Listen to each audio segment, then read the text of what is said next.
We'll guide you through how to download and install VLC Media Player on a PC or laptop. If you find this useful, then consider subscribing and liking the video. VLC Media Player is a great app to have on your computer. It's got multiple different uses. You may just want it as a way to go and view media and use it as a video player, but in fact, you can also do other things with it. For example, you can go and convert media to different formats, and as well as that, you can do other different things with it as well, which you can go and explore. We're going to guide you through how you can go and get it on your computer step by step.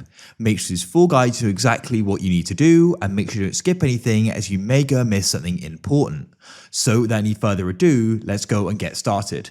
So we are going to need to go and open up our web browser. So you're going to open up the one of your choice. I'm going to use Chrome, but you could use Edge or Firefox. It doesn't matter.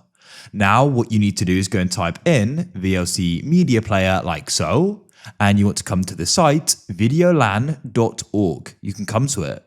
Now you can come and you read some information about it, and at the top here we can go and see VLC Media Player. It's a free and open source cross-platform multimedia player. So what we can do is go and press download VLC like so. Now it's going to say downloading, and you can go and wait. It should automatically start. Just be aware you've got ads here, and it has started. Now Chrome's gone and blocked it. Don't worry, I've had this before it's saved, so we can click on it and press download and verified file. Do just be aware of the ads here. If it doesn't go and start, you can go and click here and it should trigger it.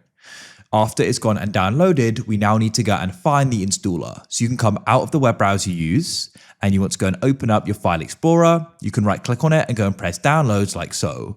Come to the left, and what you can then do is go and find the VLC application installer here, and you want to go and double click on it like so, and it'll then go and open up, and we can go and press yes.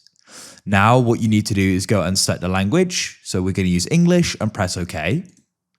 Now what you can do is, because it says it's going to guide you through the installation, so we'll press next. Make sure you read this through and agree to it. I already have, so I'm going to press next.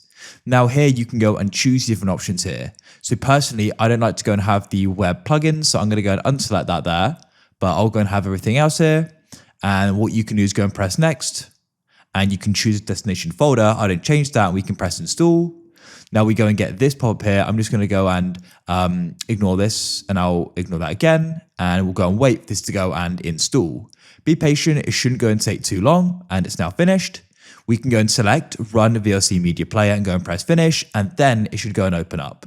There's actually an update available, so we can go and press yes here, and we'll just go and download it to make sure it's fully up to date. It shouldn't go and take too long, and we'll go and press install. We'll get a security pop-up, and we can then go through this again. So I'll go and press add, remove, or reinstall components, press next, and we'll go and wait for this to go and complete. Shouldn't go and take too long as it's just an update, and then we can go and press finish, and now it's running and it's up to date. So as I said, you can go and use it as a player, but if you press media, you can go down here and you can go and do things like convert and save, open up a network stream, capture device, and the different options at the top here as well. If you want to go and open up a video with VLC, we can go and use it as our player. So you can go and right click on a video. I've got it on my desktop, but you can do this in your folder as well. Hover over open with, and you can press choose another app. And you can scroll down and select VLC. You can press just once. If you always want to use it, press always, and it'll then go and open up in VLC. That's it. If you found this useful, then consider subscribing and liking the video. I look forward to helping you again.